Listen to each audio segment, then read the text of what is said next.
Admiral John Carter sat at the large round table in the main chamber of Harmony Sphere. The space station was the pride of the Galactic Council, built to showcase their advanced technology and serve as neutral ground for diplomatic meetings. Today marked the 100th day of peace talks between humans and the 57 alien species that made up the Council. Carter glanced at Captain Lisa Grant beside him. Her face remained neutral, but he could see the tension in her shoulders. As Earth's chief diplomat, she had endured months of thinly veiled insults and impossible demands. "The Council has reviewed your latest proposal," said High Chancellor Zax Mora. The tall, blue-skinned Valderi leaned forward, his four eyes blinking in sequence. "We find it lacking." Carter fought to keep his expression calm. Earth had offered fair trade deals, technology exchanges, and even military support against the Council's enemies. Each offer had been dismissed. "Perhaps," Zax Mora continued, "if humans wish to join our galactic community, you should demonstrate your commitment. The outer colonies of Alpha Centauri and Ta Ceti would make excellent Council outposts." Grant's pen snapped in her hand. "You're asking us to surrender sovereign human territories." "Not surrender," purred Zax Mora, "merely a gesture of goodwill." The other Council members watched silently. Some, like the insect-like Artheans, seemed uncomfortable. Others, like the reptilian Vorn, nodded in agreement.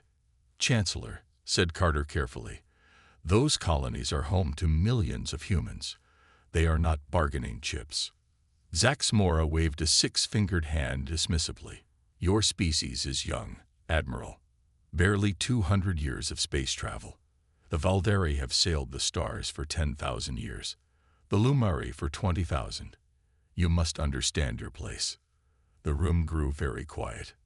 "Our place," Grant repeated softly. "Yes," said Zax Mora. "Humanity is primitive by our standards. Your ships are slow. Your weapons are crude. Your biology is fragile. We offer you protection and guidance, but you must recognize your limitations." Carter looked around the table, seeking any sign of disagreement among the alien representatives. Most avoided his gaze. He caught the eye of Krell Voss, the Arthean ambassador, who looked away quickly. Carter stood up.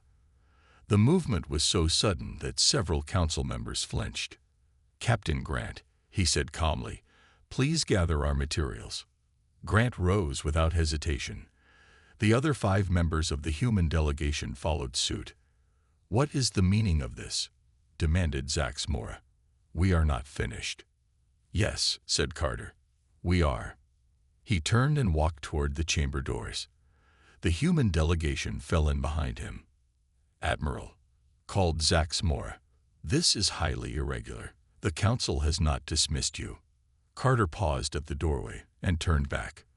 "The Earth government granted me full authority in these negotiations. I am exercising that authority now." Murmurs broke out among the Council members. Some stood up in protest. Others watched in curious silence. "You cannot simply walk away," said Zax Mora, his blue skin darkening with anger. "Watch us," said Grant. The human delegation left the chamber. They walked silently through the curved hallways of Harmony Sphere toward their docking bay. Security officers from various species watched them pass but made no move to stop them. Aboard the UES Defiant, Carter went straight to the bridge. The crew snapped to attention as he entered. "Captain Harris, prepare for immediate departure," he ordered. "Yes, sir," said Harris. "Destination?" "Earth," said Carter. "Best possible speed." Grant joined him at the communications station. "Should I prepare a statement?" Carter nodded. "Send the message we drafted 3 days ago. Broadcast on all Council frequencies." Grant entered her authorization code and opened the pre-written message. She read it one last time. "The Earth government hereby formally withdraws from peace negotiations with the Galactic Council. All human vessels are returning to Sol system immediately. Any non-human ships entering human space without explicit permission will be considered hostile and dealt with accordingly." She looked at Carter. "This will change everything." "They never wanted peace," said Carter. "They wanted submission. We gave them 100 days to treat us as equals. Time's up. Grant sent the message. The Defiant disengaged from Harmony Sphere and accelerated away, leaving the shocked Council behind. The UES Defiant rushed through space toward Earth. 5 days had passed since the human delegation left the peace talks. Captain Lisa Grant sat in her quarters, eyes fixed on the screen before her. She had watched the recordings of the negotiations a dozen times now. "Computer, play day 43 again," she said. "Focus on the Arthean representatives." The screen showed the insect-like aliens chittering among themselves when they thought no humans were paying attention. Grant leaned closer, watching their translator devices blink. A knock on her door interrupted her study. "Come in," she called. Commander Sam Willis entered, carrying a datapad. As the ship's intelligence officer, he had been busy. "I finished the analysis you asked for," he said. "You were right." Grant nodded for him to continue. "While we were talking peace, the Council was moving ships. Look at these sensor readings from our border outposts." He placed the pad on her desk. It showed dots representing alien vessels gathering near human space. "How many?" asked Grant. "At least 200 warships," said Willis. "Mostly Valderi and Vorn designs. They've been gathering for weeks." Grant wasn't surprised. "They never wanted peace," she said. "They wanted to study us up close. Learn our weaknesses." Willis sat down across from her. "There's more. I found patterns in their questions during the negotiations. They were specifically interested in our colony defenses, fleet movements, and Earth's own protection systems. Did we give them anything useful?" "No." Admiral Carter kept our answers vague, just as you suggested. Grant smiled slightly. "John has good instincts." He felt something was off from the first meeting. The ship's intercom came to life. "Captain Grant, please report to communications. Priority message from Earth." 5 minutes later, Grant stood in the communications room, watching President Olivia Martinez address the planet. The woman's face was calm but determined. "Citizens of Earth and our colony worlds," said Martinez. "As you know, our diplomatic mission has withdrawn from the Galactic Council after months of bad faith negotiations. I want to be clear. We offered friendship and received contempt. We will not surrender our right to exist among the stars." The president paused, looking directly into the camera. "Effective immediately, I am implementing Protocol Fortress. All civilian ships are ordered to return to the nearest human port. Military vessels will deploy to predetermined positions. Colony defense systems will activate at full capacity." Grant listened as the president outlined Earth's response to the Council's deception. It was the plan they had hoped never to use. "We came to the stars in peace," Martinez continued. "We remain open to honest diplomacy, but we will not be bullied, threatened, or manipulated into submission." The address ended, and Grant turned to Willis. "It's happening. They're actually doing it." Willis nodded. "Protocol Fortress. Never thought I'd see it activated." On the bridge, Admiral Carter was issuing orders. The Defiant would join Earth's Third Fleet at the edge of the Sol system, forming a defensive line. "We'll reach Earth in 6 days," Carter told Grant when she arrived on the bridge. "By then, Secretary Blackwood will have the first phase of fortifications in place." Grant had worked with Defense Secretary Alan Blackwood before. The man was thorough. "What about the colonies?" she asked. "They're preparing too," said Carter. "Mining operations in the asteroid belt have tripled output. Shipyards are working at full capacity." Grant moved to the viewport, watching the stars streak by. "Do you think the Council will attack?" Carter joined her. "They plan to all along. The only difference is now they'll find us ready." Across human space, the response to the president's order was swift. Civilian ships rushed to safety. Military vessels moved into defensive formations. On colony worlds, people gathered supplies and prepared emergency shelters. On Mars colony, Governor Peter Davis activated the planetary shield system, technology the Council didn't know humans possessed. Similar shields appeared over every human settlement. In the asteroid belt, mining ships filled with resources hurried toward Earth's shipyards. Hidden factories that had been disguised as research stations began producing weapons and defense systems. Humanity had hoped for peace, but prepared for war. Now, as the defiant raced home, the waiting game began. The Council would make its move, and when it did, humans would be ready. Chaos erupted in the Grand Chamber of Harmony Sphere. The 57 species of the Galactic Council shouted over each other. Some demanded immediate action against the humans. Others called for caution. High Chancellor Zax Mora pounded his fist on the table until the room quieted. The humans insult us with their departure, he said. They are children throwing a tantrum. Let them go. Ambassador Krelvos of the Arthean Collective stood up. His insect-like body clicked as he moved. Chancellor, I believe we have made a serious error, said Krelvos. Humans are not what we thought. They are primitives, snapped Zax Mora.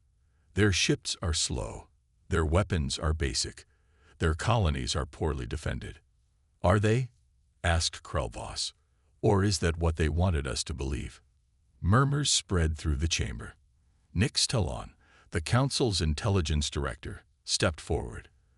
The sleek, feline alien activated a display screen. I have reviewed our data on humans, she said. There are troubling inconsistencies. The screen showed images of Earth and human history.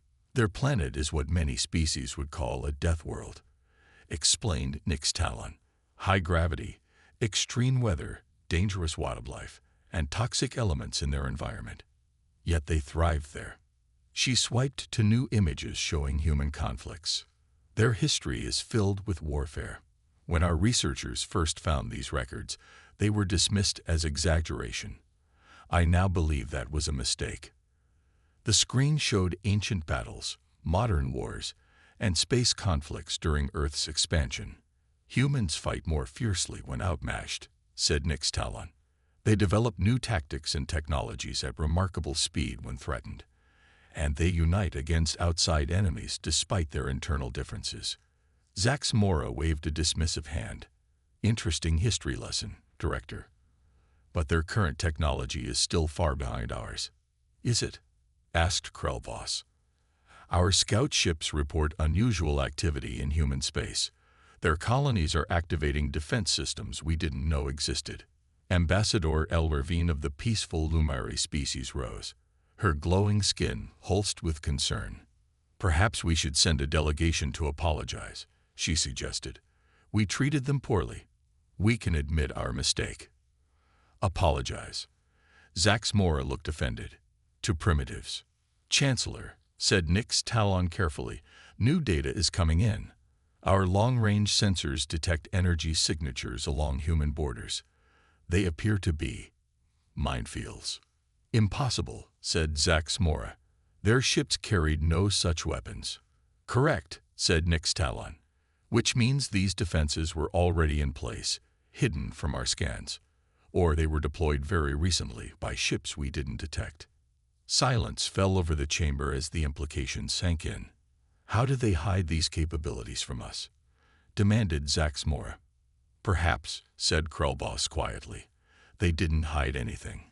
We simply didn't bother to look. Admiral Drex Carr of the Vorn Imperium, a large reptilian alien, spoke next.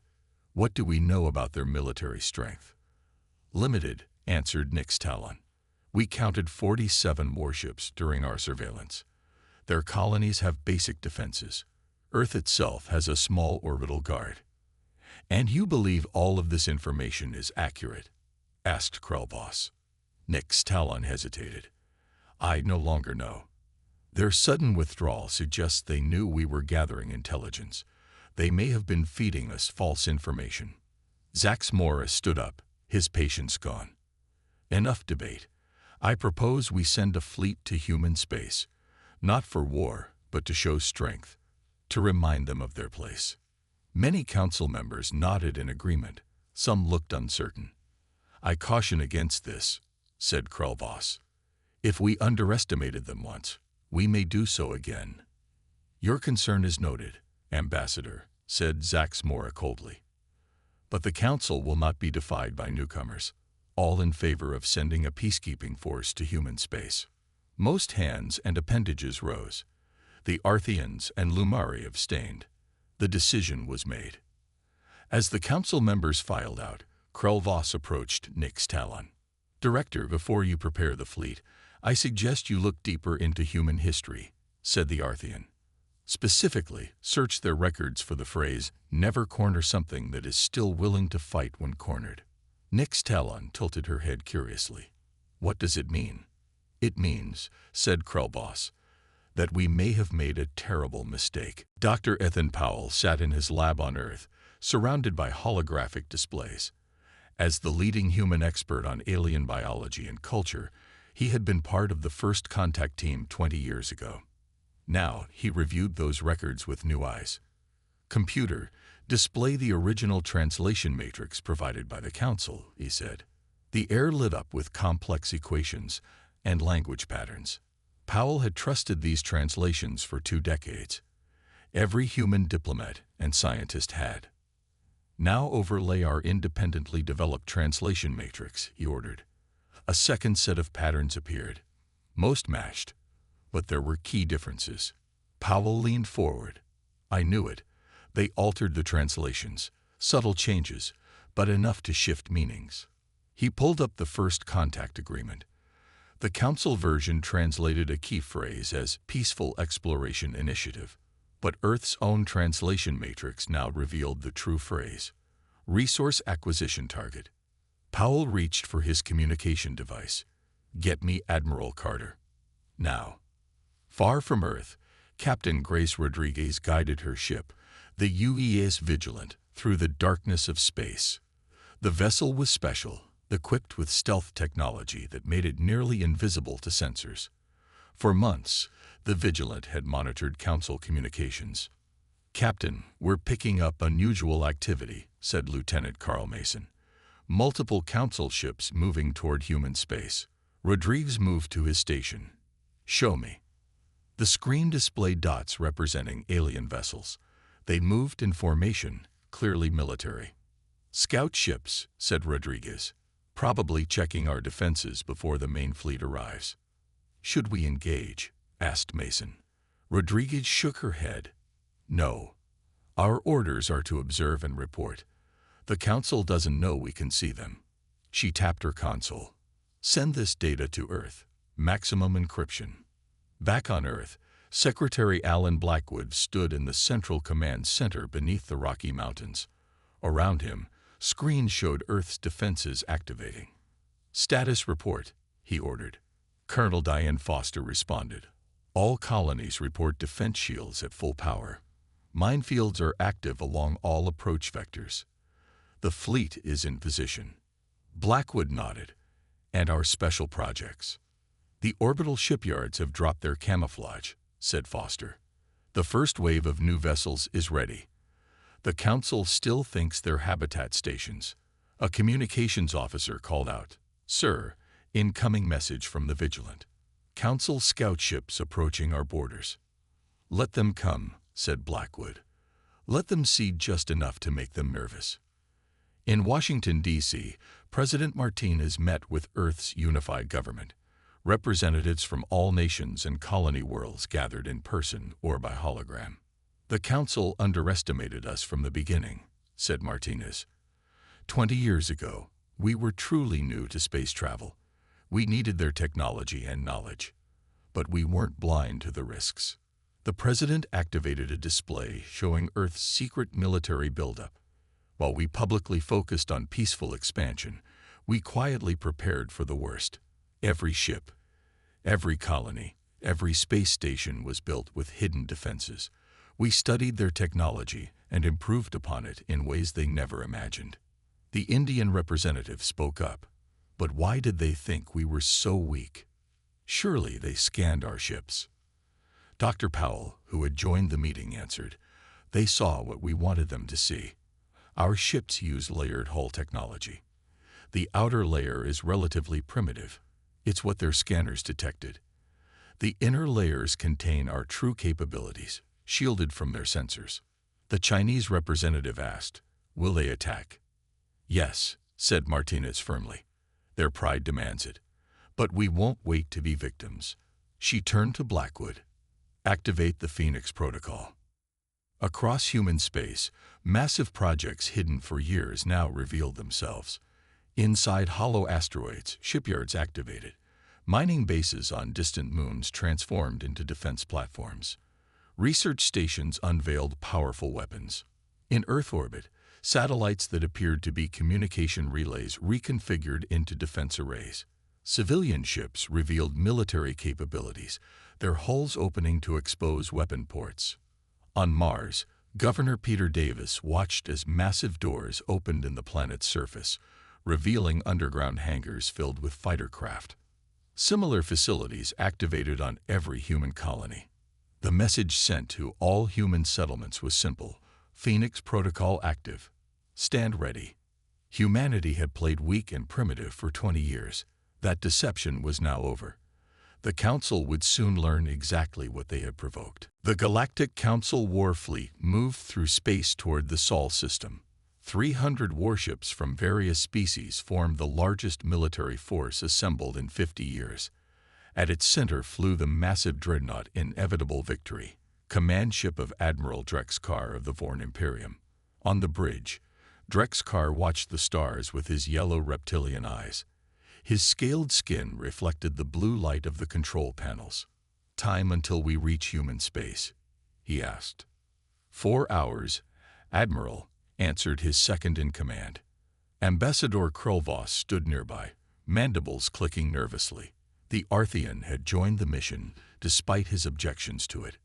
"Admiral, I urge you again to reconsider," said Krulvos. "We should send a diplomatic vessel first." Drex Karr laughed, a harsh sound. The humans walked away from diplomacy. They need to be taught respect. The Admiral ignored him and addressed the fleet commanders on screen. "When we arrive, form a blockade around their home planet. No ships in or out. Then we will present our demands." In the Sol system, humans watched the approaching fleet. Deep space sensors tracked every ship. Admiral Frank Nelson stood on the bridge of the UES Indomitable, flagship of Earth's first fleet. His weathered face remained calm as he studied the tactical display. "They're coming in exactly as intelligence predicted," he said to his officers. "Arrogant. Direct. No attempt at stealth." Captain Laura Bell asked, "Rules of engagement, sir?" "Defensive posture only," replied Nelson. "We let them make the first move. Hold position at the outer defense line." Earth's fleet seemed small compared to the Council armada. Just 67 warships formed a protective ring at the edge of the solar system. Behind them waited the automated defense platforms, massive stations armed with weapons the Council had never seen. "Sir," said a sensor officer, "the alien fleet will cross the outer marker in 10 minutes. Nelson nodded. "Activate the gravity net. Let's see if they notice." Across the solar system, hidden satellites powered up. They created an invisible web that would detect any ship passing through. On Earth, millions of people watched the situation from emergency shelters. Defense Secretary Blackwood coordinated the global response from Command Center Alpha. "All planetary shields at maximum," reported Colonel Foster. "Orbital defenses ready." Blackwood's face was grim. "Let's hope we don't need them.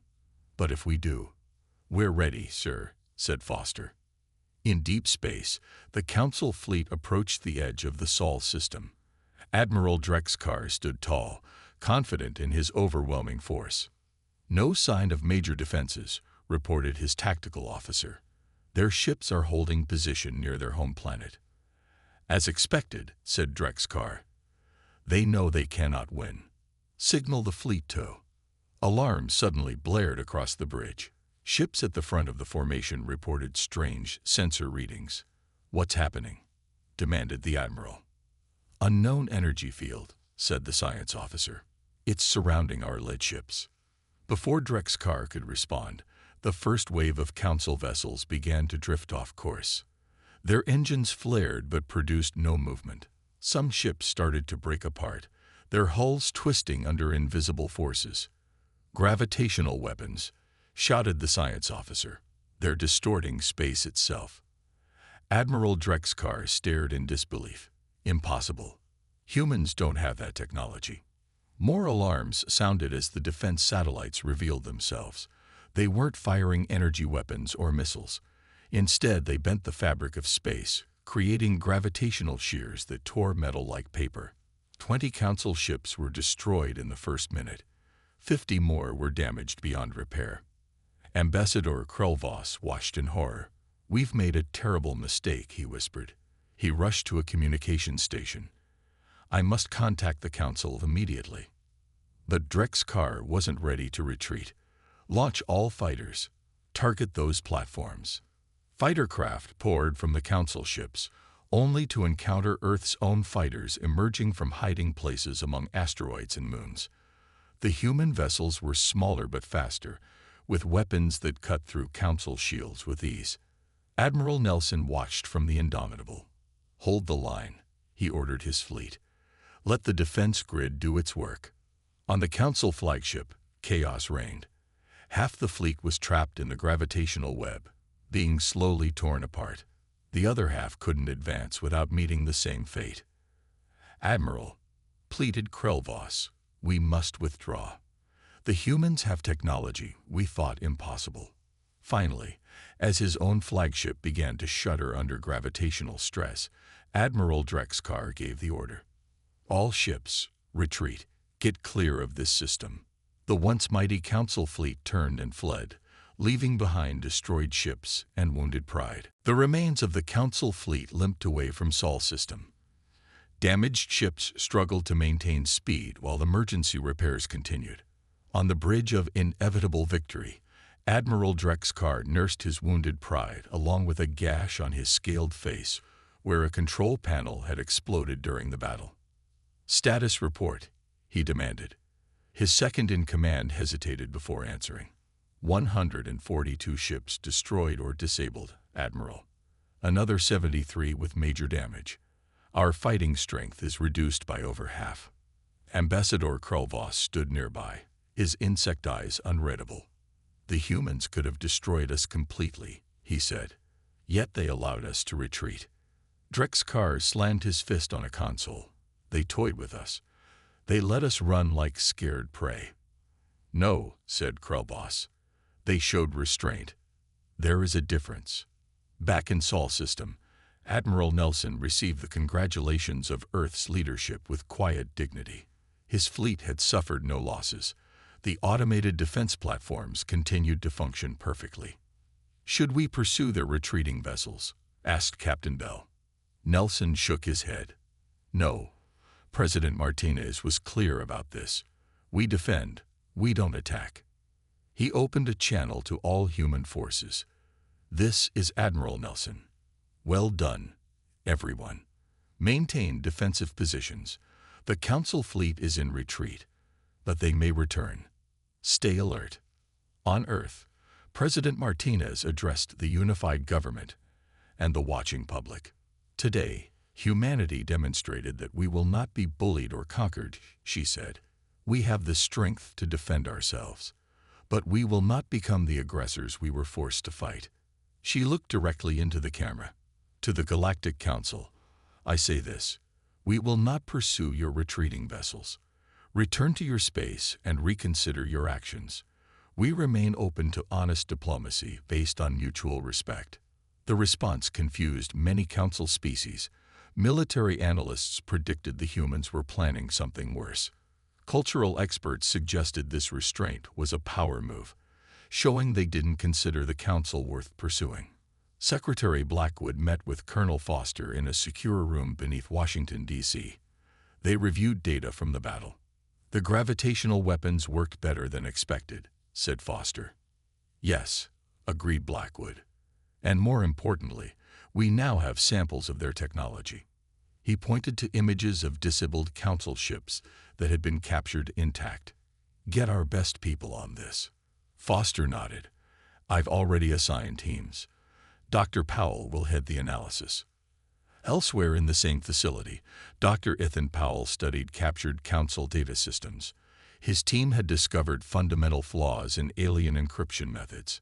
For years, these weaknesses had allowed human intelligence to access Council databases without detection. They never imagined we could break their codes, Powell told his team. Their encryption hasn't changed in 500 years because no species ever challenged them before. A junior scientist asked, "How much of their data have we accessed?" "Everything," said Powell simply. "Military deployments, technology specifications, internal communications. They thought their systems were perfect, so they never looked for intrusions." In orbit around Mars, Captain Rodriguez guided the Vigilant back from its mission. The stealth ship had observed the entire battle from within the Council fleet's own formation, completely undetected. "Their sensors never even flickered," she told her crew proudly. "Our stealth tech works perfectly." Lieutenant Mason grinned. "They still think we're primitives with lucky weapons. They have no idea what's coming next." President Martinez convened with Earth's military command to plan their next move. The meeting took place in a room shielded from all possible surveillance. "We don't want war," she told them firmly, "but we must show strength. The Council only respects power." Admiral Nelson agreed. "The captured ships give us an advantage. We've learned their weaknesses. Their shielding can't stop our gravitational weapons. Their sensors can't detect our stealth vessels." Blackwood added, "And their leadership is divided. Ambassador Krelvos and several others opposed this attack. We can use that." Martinez nodded. "Prepare the next phase. Active our deep space installations. It's time the Council learned just how prepared we really are." Across human space, massive engineering projects that had been hidden within asteroids and moons activated. Shipyards, research stations, and defense installations that had been developed in secret since first contact now revealed themselves. A new message spread across human communications. Phase 2 activated. The Council had seen only the beginning of humanity's true capabilities. The Galactic Council chamber had never been so quiet. Representatives from 57 species sat in stunned silence as they watched the recording of their fleet's defeat. The images showed Council warships being torn apart by invisible forces, while human vessels remained untouched. High Chancellor Zax Mor's blue skin had paled to a sickly gray. "How is this possible?" he whispered. Ambassador Krelvos, who had returned from the failed attack, stepped forward. "We underestimated them, Chancellor. Catastrophically." Intelligence Director Nyx Talon's ears flattened against her head in shame. "My analysis was wrong. The humans hid their true capabilities from us." Before anyone could respond, every screen in the chamber suddenly changed. The Council's own secure communication system had been accessed from outside. The image of President Martinez appeared before them. "Esteemed representatives of the Galactic Council," she said calmly, "I speak to you directly following your unprovoked attack on our space." Gasps echoed around the chamber. Their most secure channel had been breached effortlessly. "For your consideration," continued Martinez, "I am transmitting a complete record of Council deliberations regarding humanity from the past 20 years. The screens split to show meeting transcripts, private communications, and classified documents, all from the Council's own secure archives. The evidence was clear. The Council had never intended peaceful relations with humanity. They had planned to exploit Earth's resources and reduce humans to a client species from the very beginning. Ambassador Krelvos watched his fellow Council members react with horror as their secrets were exposed. Some shouted denials. Others sank into their seats in shame. Zax Mor stood up, his voice shaking with rage. "This is a violation of our sovereignty. How dare they?" "They dare," interrupted Krelvos, "because we left them no choice. We lied to them from first contact. We manipulated translations. We planned their subjugation while talking of peace." Nyx Talon stepped forward. "The ambassador is correct. This evidence shows that we have been compromised for years. Human intelligence operatives accessed our systems long ago. They have been watching us watch them." The revelation stunned the Council into silence once more. Next, Talon continued, her voice heavy with regret. I am resigning my position effective immediately. Our intelligence was not just wrong. It was exactly what the humans wanted us to see. They allowed us to believe they were primitive while they studied our every move. On the main screen, President Martinez was still speaking. Despite your actions, we do not seek war. We wish only to exist as equals. To that end, we will be sending a representative to discuss new terms for peaceful relations. The transmission ended, leaving the council in disarray. Minutes later, alerts sounded throughout the Harmony sphere. A single human ship had appeared near the station. In the docking bay, council security forces watched nervously as a small, elegant vessel landed. It bore no weapons they could detect, yet after the recent battle, no one was taking chances. The ship's door opened, and a single human male stepped out. Dr. Kevin Hayes, Earth's foremost cultural attaché, carried no weapons or devices.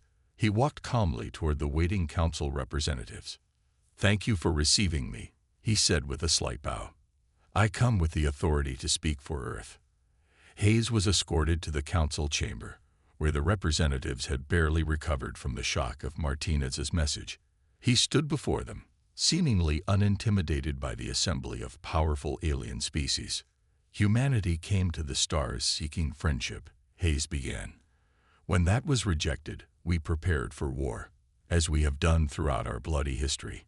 But we prefer peace, if peace can be found in honesty rather than deception. He activated a small device that projected images above the council table. It showed evidence of private deals between certain council members to harvest Earth's resources. It revealed plans to reduce humans to client status, and it named those responsible.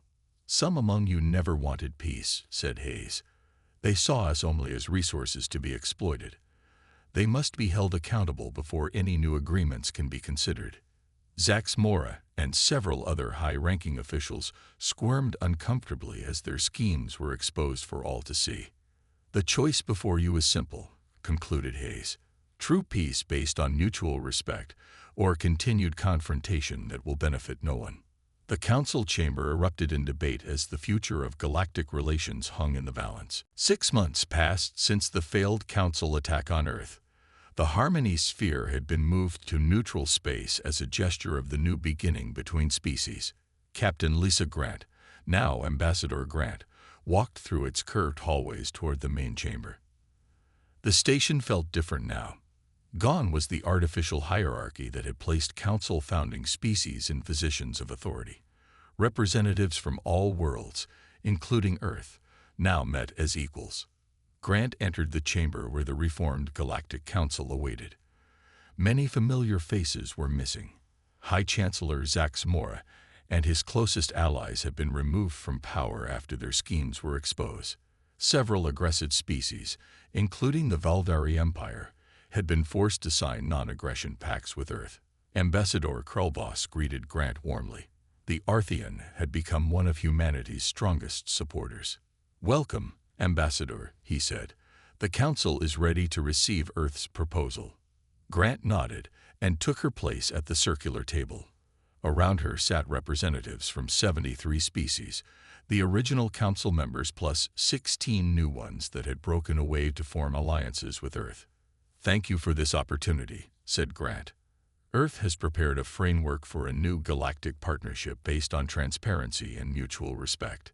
She activated a display showing trade routes, defensive pacts, and technology exchanges that would benefit all involved worlds. Humans don't seek dominance, she continued. We seek partnership. We withdrew from your peace talks 6 months ago because they weren't about peace at all. Today, we can begin honest negotiations. Many representatives nodded in agreement. The evidence Hayes had presented had shaken the very foundation of the Council. Species that had been manipulated for centuries now demanded change. A thin, blue-skinned Valdari rose to speak. Zax Mora, distant cousin of the former Chancellor, now represented his species with humility rather than arrogance. The question that haunts us all, he said softly, is how did such a young species outmaneuver the combined intelligence of civilizations thousands of years older? Grant smiled. We've spent our entire history preparing for the worst while hoping for the best. You mistook our hope for naivety. In the months since the confrontation, much had changed across the galaxy.